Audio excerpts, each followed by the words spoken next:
For those of you who have taken the Intro to Knitting class at Fabric Bliss, this is a video reminder on how to perform the knit stitch. So we've already done our long tail cast on and we have our 12 stitches, okay? So I'm going to hold this in my left hand. Now remember, if you're a left-handed knitter, you're going to do exactly the opposite of what I'm doing. So you'd be holding this in your right hand, okay? So I'm going to hold this in my left hand and I'm going to find my bare needle and put it in my right hand. I am going to draw up this needle, okay? So again, we're pretending like this is a magic marker and I want to draw a line on this needle. So I'm going to draw up the needle to get into the stitch so that I have two needles inside of this stitch and they're both pointed the same direction, okay?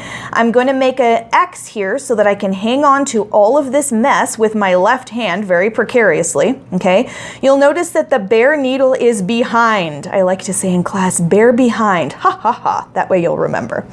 All right, so I'm going to identify my tail, which I do not want to pick up. I'm going to grab my ball yarn, which is attached to my ball, and I am starting on the right-hand side. I'm going to swing behind the work to the left, and then in between the two, back over to the right, okay? And I'm going to scoot these up a little closer to the tips. And you'll notice I'm going to use my index fingers to try to keep things on the needle so they don't fall off, okay? Or my thumb in this case. So I'm going to now draw back down the needle. I drew up the needle to get into this stitch. I need to draw down the needle to get out of it. So here's my marker. I'm going to touch and I'm going to draw, draw, draw until I do the limbo under this stitch, and then I'm just going to push a little bit so nothing falls off.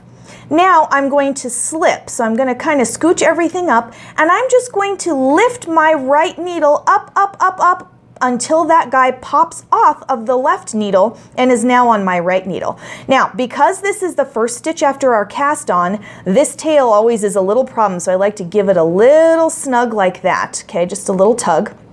Now, I'm going to do the next stitch. I'm going to start below the stitch and draw up into the stitch.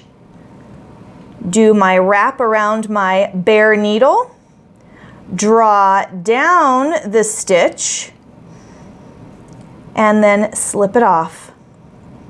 Okay, so draw up, wrap, draw down, and slip. Draw up, wrap, draw down, and slip.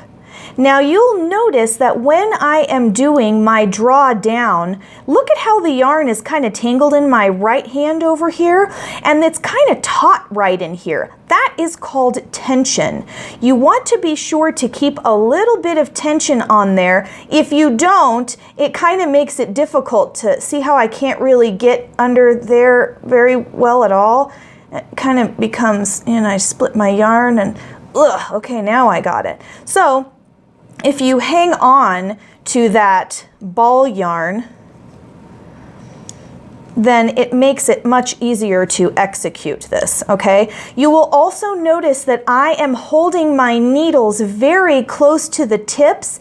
I'm using my fingers to prevent these loops from falling off as I work each one. So if you hold your needles too far down closer to the base, it's almost like trying to eat with a fork that you're holding at the base. It's just impossible to get in your mouth without stabbing. So the closer to the pointy end you hold it, the easier. And you'll notice I'm on my last stitch and I'm just going to execute every single stitch until all of the stitches from the left needle have moved over to the right. And that is how you execute the knit stitch.